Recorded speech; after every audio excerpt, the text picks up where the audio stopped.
Imagina a seguinte situação, cara. Um músico super talentoso é expulso não de uma, mas de duas das maiores e mais influentes bandas da história do rock. E bem antes delas explodirem pro estrelato, né? Que deixa tudo mais louco. Exatamente. Bem antes da fama mundial. E aí, o que essa pessoa faz? Arruma um emprego de escritório? Vai ser contador? Não. Essa pessoa simplesmente se alista nas forças especiais do exército americano. Sem vir um boina verde. Vira um boina verde e vai lutar no Afeganistão. É muito bizarro. Ou então tenta imaginar um vocalista com uma voz tipo que preenche estádios inteiros, mas com um espírito tão indomável que num dia qualquer decide escalar um telhado de 16 andares de um hotel em Paris, Pendurado do lado de fora, feito Batman. feito Batman, só pela pura adrenalina do momento. Então, hoje definitivamente não vamos falar de uma trajetória musical comum. Longe disso, com certeza. Porque, assim, essa é uma história onde aquelas regras tradicionais da indústria fonográfica, sabe, aquele caminho seguro de lançar um single chiclete, fazer turnês previsíveis, dar sorriso amarelo para as câmeras, tudo isso foi completamente estraçalhado. Aham, A gente está lidando com uma verdadeira anomalia cultural e sonora. pois é. Então, boas-vindas a quem nos ouve a mais esta exploração aprofundada. A nossa missão hoje é entrar de cabeça nessa essência volátil, sabe? Nesse caos que é maravilhosamente sombrio e na genialidade absoluta do Soundgarden. A banda que não só ajudou a pavimentar todo aquele movimento grunge de Seattle, mas que reescreveu a gramática do rock alternativo pesado, né? Com certeza. E a nossa pilha de fontes hoje está incrível.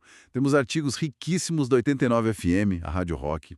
Tem também uma biografia recém-lançada e muito, muito reveladora sobre o Chris Cornell. Aquela entrevista técnica da Premier Guitar também, né? Com o Kim Thayil. Exato. Uma entrevista densa, super detalhada, além de um artigo fascinante da War History Online e uma transcrição exclusiva de bastidores do Rock and Roll Hall of Fame de 2025, lá do canal da Alison Hagendorf, no YouTube. É muito material bom. E o que todos esses materiais deixam muito claro é que o Soundgarden operava numa frequência tipo quase alienígena. Total. Eles criaram uma tempestade perfeita, misturando tempos compassados que eram matematicamente tortos, afinações de guitarra que soavam como maquinário pesado, e isso é o mais importante, uma fraternidade genuína que sustentou grande parte da cena de Seattle. E com a indução da banda ao Hall da Fama agora no final de 2025, junto com aquele anúncio de um disco final inédito contendo os últimos vocais gravados do Chris, a hora de destrinchar esse legado é exatamente agora. Com certeza. Ok, vamos desvendar isso. E a gente tem que começar lá atrás, em 1984, na chuvosa Seattle, com uma formação que surpreenderia muita gente hoje em dia. É, porque o Chris Cornell já estava lá, claro, mas ele era uma espécie de polvo musical no começo, né? Sim, ele tocava bateria e cantava ao mesmo tempo. E cantar do jeito que ele cantava tocando bateria não é para qualquer um. O Kim Thayil assumia a guitarra e o Hiro Yamamoto cuidava do baixo. E cara, até a origem do nome da banda já dava uma pista do tipo de som que eles iriam criar. A história do nome é fantástica. Veio de uma instalação de arte pública lá no Magnuson Park, em Seattle. Chamava The Soundgarden. O Jardim do Som. Isso. Era uma escultura enorme formada por uma série de tubos metálicos. E quando o vento soprava através desses tubos, a estrutura emitia uns sons uivantes, super graves e profundamente assustadores, sabe? Nossa, imagino. Era literalmente música criada pela natureza em atrito com um metal. Olha, essa imagem mental é a definição perfeita do som das guitarras deles nos anos seguintes. Uma força da natureza batendo de frente com o metal. É muito bom. Sim, e essa crueza atraiu muita atenção no circuito underground da época. Eles foram pioneiros totais. Foram a primeira banda a gravar para a antológica coletânea Deep Six da Caesar Records lá em 1986. Dividindo o vinil com nomes como os Melvins, né? Exato. E depois vieram os lançamentos pela lendária gravadora Sub Pop. Mas a grande virada filosófica da banda acontece logo após o lançamento do primeiro álbum por uma grande gravadora, o Louder Than Love, em 1989. É aí que o Hiro Yamamoto decide abandonar o barco. Pois é. O que é fascinante aqui é tentar entender a mente dele. É porque deve parecer loucura para muita gente que tá ouvindo a gente agora. A banda finalmente assina com uma gravadora gigante, o dinheiro começa a aparecer, a MTV batendo na porta querendo clipe, e o membro fundador simplesmente vai embora. É que o Hiro sentiu uma aversão profunda a ver a arte deles transformada em um produto. Ele estava totalmente desiludido com a engrenagem corporativa da coisa. Ele era bem purista com a música, né? Muito. E ele usou uma metáfora brilhante na época para explicar o que estava acontecendo com o grunge. Ele dizia que a música que eles faziam lá nos porões sujos de Seattle era como gasolina, crua, perigosa, pronta para incendiar qualquer coisa. Gasolina. Tá, gostei. Só que o que a indústria da música queria vender era combustível de aviação. Ah, entendi. Ou seja, uma versão filtrada, otimizada, de alto desempenho comercial, mas que no fim das contas perdia aquela alma suja e imprevisível da gasolina comum, entende? Cara, é como tentar colocar um tornado dentro de uma garrafa e vender no supermercado. A gravadora queria a estética rebelde, claro. Queria as camisas de flanela rasgadas, as botas sujas de lama, mas sem a microfonia incontrolável e o perigo iminente que realmente davam alma àquela música. Exatamente isso. Eles queriam o visual do grunge, mas sem a parte que assusta. Mas vem cá, como uma banda que tocava por pura catarse emocional consegue sobreviver quando a paixão crua de repente vira um negócio milionário? É o grande dilema, né? E essa aversão do Hero em se tornar uma mercadoria engarrafada acabou deixando a banda numa sinuca de bico gigantesca. Eles precisavam urgentemente de um baixista para conseguir continuar a turnê. E foi essa urgência que acabou empurrando a banda para recrutar alguém que protagoniza tipo uma das histórias de vida mais inacreditáveis que o rock já viu. O Jason Everman. Sim, o Jason Everman. Ele assumiu o baixo logo depois que o Hero saiu, mas a passagem dele foi meteórica. Para quem nos ouve ter uma ideia, a única gravação de estúdio oficial em que ele participou com o Soundgarden foi uma cover de Come Together, dos Beatles. Só essa, nenhuma música autoral. Nenhuma. E o detalhe mais irônico da carreira do Everman é o histórico que vinha antes dele entrar no Soundgarden. Antes disso, ele tinha tocado guitarra no Nirvana. É muito azar ou sorte, dependendo de como você olha. Pois é, então em questão de muito pouco tempo, ele foi demitido do Nirvana e logo em seguida demitido do Soundgarden. Nossa. Eu fico imaginando que ser expulso do Nirvana e do Soundgarden exatamente na véspera dessas duas bandas dominarem o planeta inteiro seja o suficiente para fazer qualquer ser humano desistir completamente da música. Sei lá, e se esconder numa caverna ou arrumar um emprego bem entediante no escritório, sabe? Seria a reação mais lógica. Mas o Everman foi para um extremo completamente oposto, não foi? Totalmente. Se conectarmos isso ao panorama geral da vida dele, ele tomou uma direção que absolutamente ninguém poderia prever. O Everman mergulhou na leitura da autobiografia de Benvenuto Cellini. Benvenuto Cellini, o artista italiano? Esse mesmo, um artista e ourives do Renascimento. E o Cellini defendia um ideal de vida muito específico. Ele dizia que, para um homem ser verdadeiramente completo, ele deveria ser simultaneamente um artista, um filósofo e um guerreiro. Uau! Artista, filósofo e guerreiro? E essa ideia de vivenciar todos os espectros da experiência humana, dos mais criativos aos mais violentos, bateu muito forte no Everman. Então, em 1994, ele tomou a decisão drástica de se alistar no exército dos Estados Unidos. E detalhe, sem contar para absolutamente ninguém lá no quartel que ele tinha feito parte da realeza do grunge. Ninguém sabia que ele tocou com o Kurt Cobain ou com o Chris Cornell. Ninguém. Ele queria ser só mais um soldado. Cara, tem aquela história do treinamento básico em Fort Benning, que parece que saiu direto de um roteiro de Hollywood. Imagina a cena. Ele tá lá, no meio da lama, pagando flexões até não aguentar mais, sob os gritos de um instrutor implacável. Aquele cenário clássico de filme de guerra. Sim. E de repente, esse sargento linha dura para bem na frente dele, olha para baixo e diz algo como: aquele garoto, o vocalista da sua antiga banda, o Nirvana, ele se matou ontem. Nossa, é de arrepiar. É muito pesado. Foi assim, no meio de um castigo físico militar, que o Everman descobriu sobre a morte do Kurt Cobain. Bizarro como a vida dele colidia com a música, mesmo tentando fugir dela. E ele não apenas aguentou o treinamento básico, né? Ele foi muito além. Ele se tornou um Ranger do Exército de Elite e, eventualmente, um boina verde das Forças Especiais. E serviu em missões de alto risco no Afeganistão e no Iraque. Mas espera, vamos pausar um pouco aqui, porque isso sempre me dá um nó na cabeça. Em que foi? O movimento grunge, desde a sua raiz mais profunda lá em Seattle, era conhecido por ser ferozmente anti-establishment. Era toda uma cultura de questionar a autoridade, de abraçar o desajuste social, de rejeitar o militarismo e a ordem corporativa. Sim, a rebeldia era a essência. E a estrutura militar é literalmente a hierarquia mais rígida, padronizada e disciplinada do planeta. Aqui é que a coisa fica realmente interessante, porque não é quase uma contradição colossal que um ícone dessa cena busque exatamente a ordem militar mais estrita? Eu entendo perfeitamente o seu ponto. Na superfície, parece uma traição absoluta aos ideais do grunge, né? Parece um absurdo. Parece que ele virou o sistema que eles criticavam. Mas se a gente mergulhar na psicologia por trás dessa escolha, as coisas começam a fazer um sentido até perturbador. Porque tanto o palco de uma banda de punk e grunge tocando no limite físico, quanto um campo de batalha no Oriente Médio compartilham um elemento central: Qual? a sobrecarga sensorial absoluta. O Everman estava em uma busca ininterrupta por experiências autênticas, experiências extremas, onde não há um menor espaço para falsidade. Ah, entendi. Onde a vida é no limite. Exato. Na guerra, assim como na arte mais visceral, as máscaras caem. Ele mesmo relatou posteriormente que o combate expõe as partes mais brilhantes e as mais sombrias da natureza humana de uma só vez. A necessidade de adrenalina e de viver no limite unia esses dois mundos que por fora parecem opostos. Nossa, faz todo sentido quando a gente olha por esse ângulo da intensidade crua.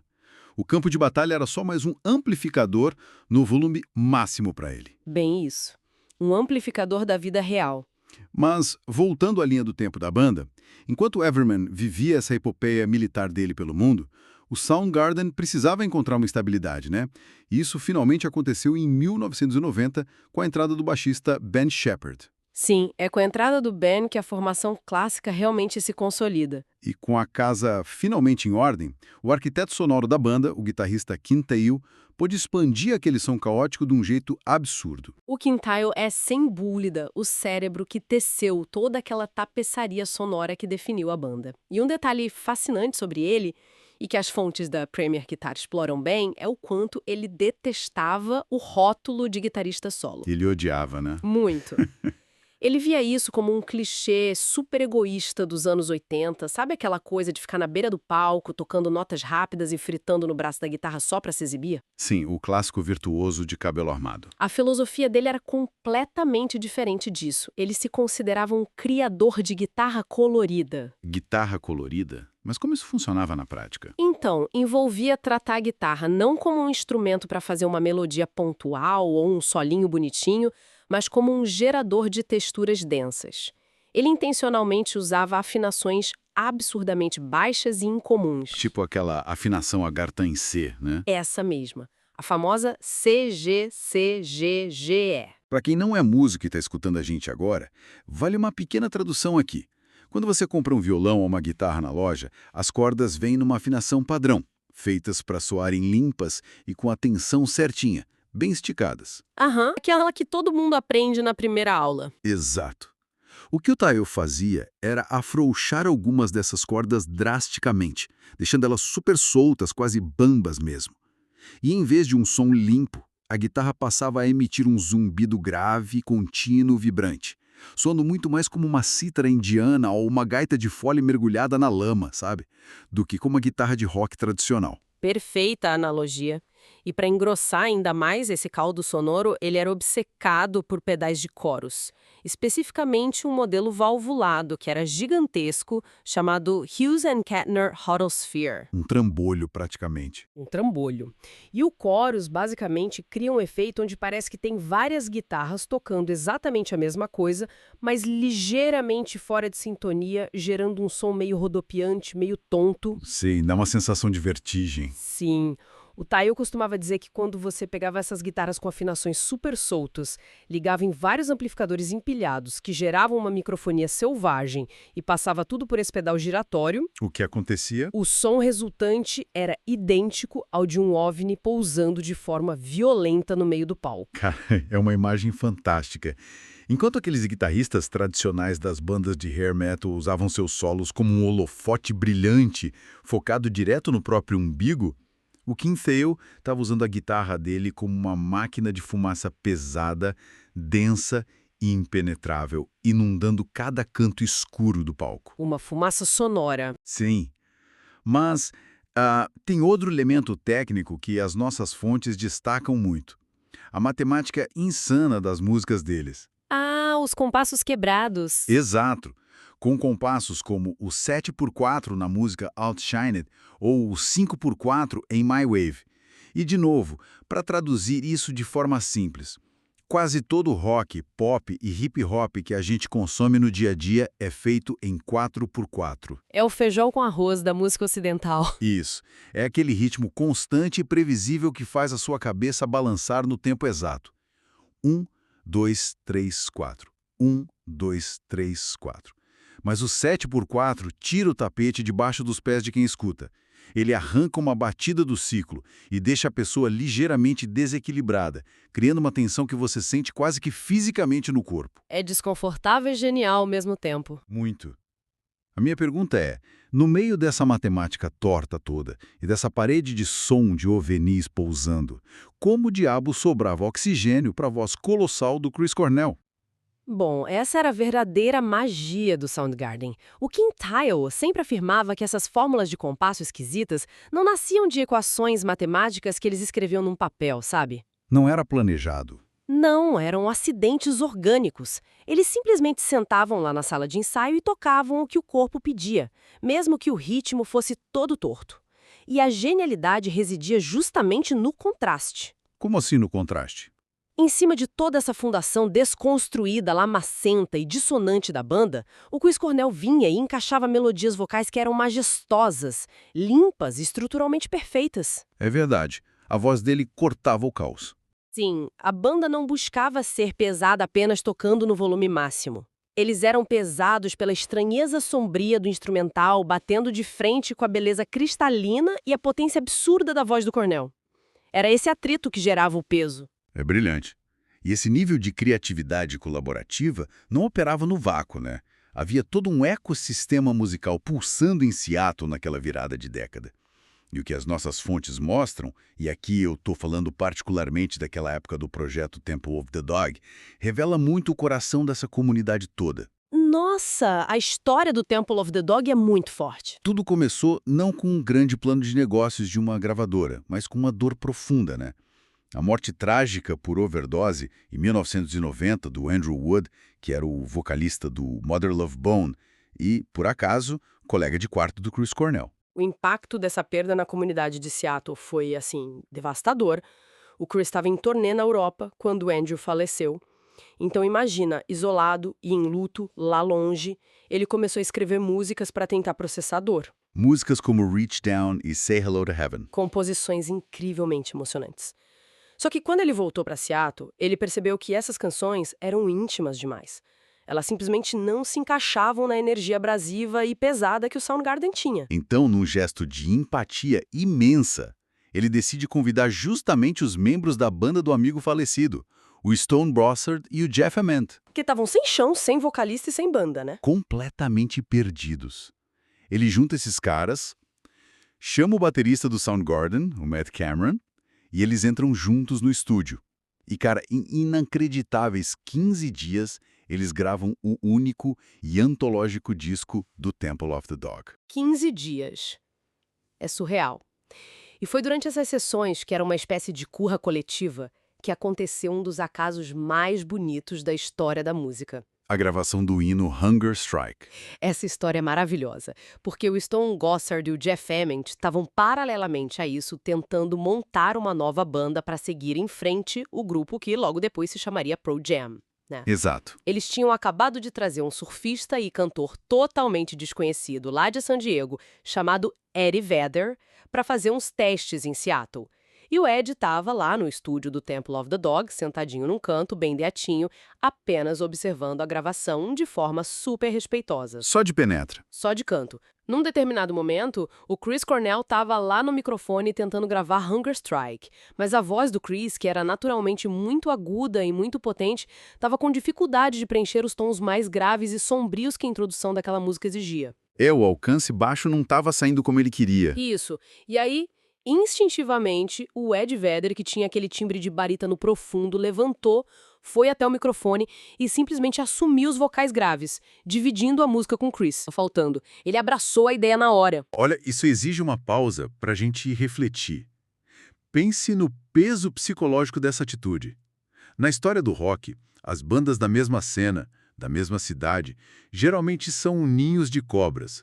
É uma competição feroz, cheia de ciúme, inveja, sabotagem. Total. Em Los Angeles ou Nova York, as bandas viviam brigando por atenção. Exato. Mas aí, em Seattle, a gente tem o Chris Cornell, que já era um vocalista estabelecido, ele era basicamente o rei de Seattle na época, enfrentando uma frustração no estúdio. Em vez de deixar o ego falar mais alto e expulsar o novato intruso da sala, ele cede espaço. Ele divide o microfone com um cara que ele mal conhecia para servir ao propósito emocional da música. Por que essa tribo de Seattle era tão diferente e tão colaborativa? Isso levanta uma questão super importante. E as fontes, incluindo os relatos emocionados dos próprios músicos do Pearl Jam anos depois, sempre convergem para a mesma resposta: a personalidade radicalmente inclusiva do Chris Cornell. Ele era o grande agregador, né? Muito, ele não operava naquela lógica de escassez, sabe? De achar que o sucesso do outro ameaça o dele. Ele acreditava que se todos ao redor dele fossem brilhantes, a cena inteira ia se elevar junto. Faz sentido. Quando o Ed Vedder chegou, todo tímido, super deslocado numa cidade fria e chuvosa que não era dele, o Chris não olhou para ele como competição. Ele pegou o Ed, levou para tomar uma cerveja, validou o talento do cara e acolheu ele publicamente. É incrível. O Chris criou uma verdadeira rede de segurança criativa que permitiu que o grunge não fosse apenas um monte de bandas solitárias brigando entre si, mas um coletivo forte e unido. É uma história linda e muito rara na indústria da música. Mas, infelizmente, a realidade é que nem as fraternidades mais fortes são imunes ao moedor de carne da indústria. O Soundgarden conquistou o mundo, lançou obras-primas como o disco Super Underknown, mas o preço foi altíssimo. A exaustão criativa, as longas turnês, o peso sufocante de manter uma empresa multimilionária funcionando, tudo isso corroeu os relacionamentos. O desgaste natural. Em 1997, a engrenagem quebrou de vez e eles se separaram. Cada um foi viver outras vidas. O Chris formou o Audioslave, o Matt Cameron foi tocar no Pearl Jam. E eles só voltaram a se reunir de forma plena mesmo a partir de 2010. E lançaram um disco novo, voltaram para os palcos. Parecia que o ciclo tinha se consertado e que tudo ia ficar bem. Parecia. Até o baque de maio de 2017. Um divisor de águas de pura tristeza para o mundo inteiro. A morte súbita do Chris Cornell num hotel em Detroit logo após um show. Foi uma notícia muito difícil de digerir. Muito. E mantendo uma estrita neutralidade sobre o que as fontes oficiais e familiares dizem, o relatório policial e a perícia classificaram o caso como suicídio por enforcamento. Certo. Por outro lado, a viúva dele, a Vicky Cornell, contestou firmemente essa conclusão durante muito tempo. Ela apontou que o Chris estava sob influência pesada de um medicamento prescrito chamado Ativan, e esse remédio possui efeitos colaterais que são conhecidos por causar pensamentos delirantes e uma alteração drástica de julgamento. Indicando que ele não estava em pleno controle das faculdades mentais dele naquele momento, né? Exatamente. Mas, independente da perspectiva, a dor dessa perda foi imensurável para todos. O mundo perdeu não só a voz, mas uma força criativa que era irrefreável. Voltando àquela transcrição lá da Alison Hagendorf, ela cita umas histórias de bastidores que mostram exatamente quem o Chris era como pessoa. Quais histórias? O Quintail relembrou, dando risada, de uma vez lá em Paris, aquela que eu comentei no começo, em que o Chris simplesmente saiu pela janela do hotel e deslizou por um telhado francês de 16 andares. Meu Deus, 16 andares! 16 andares só pela diversão, e acabou acionando a segurança local inteira. E tem outra. Em Nova Orleans, durante um show, ele escalou as tubulações industriais do teto da casa de shows e cantou de cabeça para baixo, pendurado no aro de uma velha cesta de basquete que fazia parte lá da decoração do palco. Ele ficou pendurado até o ferro entortar. Sério? Ele não tinha medo de nada. Ele era indomável, cara. Ele personificava o abraço ao perigo. E agora parece que as estrelas estão finalmente se alinhando para dar a essa energia toda um encerramento digno. Novembro de 2025 marcará a indução do Soundgarden ao Rock and Roll Hall of Fame. E com um toque muito especial e irônico, né? A banda vai ser induzida pelo ator Jim Carrey. O que parece super aleatório num primeiro momento. Parece muito aleatório. Até a gente lembrar que o Jim Carrey estrelou aquele filme O Grinch no ano 2000. E ele atuou ao lado de uma pequena Taylor Momsen que interpretou a menininha, a Cindy Lou Who. Ah, claro. A Taylor cresceu, virou a vocalista da banda de rock The Pretty Reckless, tornou-se uma fã absurdamente devota do Soundgarden e foi justamente uma das principais vozes na campanha para a entrada deles no Hall da Fama. Então é basicamente o Grinch celebrando os desajustados do rock and roll. Poético. Mas a notícia que realmente mexe com as estruturas de quem é fã é o anúncio desse novo e derradeiro álbum. Porque, antes de falecer, o Chris Cornell já tinha deixado cerca de 70% de suas faixas vocais gravadas para um novo projeto da banda. E quem está na cadeira de produtor juntando essas peças é o veterano Terry Date. E a escolha do Terry Date é cirúrgica aqui, porque tem muitos produtores por aí que tentam impor a própria assinatura em tudo que eles tocam, sabe? O som fica com a cara do produtor. Sim, perdem a essência da banda. Mas o Terry não. Ele atua muito mais como um canalizador.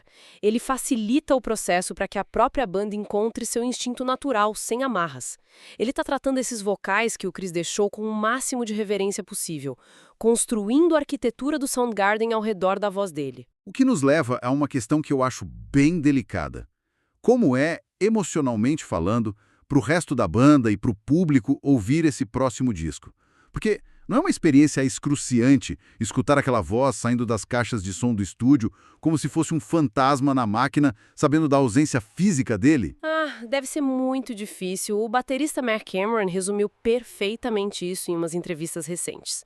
Ele descreveu o processo todo como profundamente agridoce. Agridoce. É a palavra certa. Ele não escondeu que em vários momentos lá no estúdio, ouvindo os vocais do amigo isolados nos alto-falantes, a dor foi muito aguda. No entanto, a missão que o Terry Date e os membros sobreviventes abraçaram não é a de cultivar o luto eterno. É focar na catarse, né? Exatamente. Atingir a catarse. Eles estão forjando esse álbum como uma celebração final, uma prova sonora de que a atitude e o espírito, caótico porém lindo, do Soundgarden resistem ao tempo. É um encerramento feito com muita honra. Cara, é uma jornada monumental para a gente processar. Nossa exploração hoje viajou daquelas estranhas esculturas uivantes, castigadas pelo vento lá em Seattle, passou pelo treinamento rigoroso dos boinas verdes sob o sol forte do Oriente Médio. Desceu para os porões para descobrir guitarras que soavam como OVNIs. E ritmos que desafiavam a lógica. A gente também testemunhou aquele altruísmo raro que uniu gigantes no estúdio em luto com o Temple of the Dog. E culminamos no palco do Hall da Fama agora em 2025. A tendência natural, quando a gente fala de ídolos que partiram cedo demais, é focar apenas na tristeza e no silêncio que eles deixaram para trás. Ou tentar pegar toda essa complexidade e encaixar daquelas caixinhas seguras, sabe? Caixinhas higienizadas que a indústria da música tanto adora vender. Exatamente. O Hiro Yamamoto estava certíssimo lá atrás quando ele fugiu da garrafa de vidro. E aqui que eu deixo uma provocação final para você que nos ouve. Enquanto você dirige para casa, ou está fazendo jantar, ou só relaxando aí no sofá. Será que o movimento grunge realmente teve um fim com o passar da década de 90 e a perda trágica de seus criadores? Ou será que a verdadeira filosofia do Soundgarden, que é essa coragem audaciosa de abraçar o caos absoluto, de pegar afinações erradas, ritmos tortos e a sujeira da vida cotidiana e martelar tudo isso sem parar até virar uma arte esmagadoramente pesada e deslumbrante? Será que isso mudou de forma permanente e irreversível a maneira como artistas de qualquer gênero musical encaram a imperfeição hoje em dia? Eu acho que sim. É o lembrete definitivo de que os erros e as falhas são, na grande maioria das vezes, o exato lugar onde a alma da arte realmente se esconde. Fica aí o convite para nossa audiência. Peguem os melhores fones de ouvido que vocês tiverem em casa, coloquem os álbuns Superno Uncommon ou o Bad Motorfinger para tocar no volume máximo, fechem os olhos e tentem encontrar essas texturas submersas, esses tempos irregulares e aquele som de OVNI pousando na sala de vocês. Muito obrigado por nos acompanharem em mais esta exploração e lembrem-se, se curtiu o comentário, curta, compartilhe e se inscreva no canal Grunge Aposentado.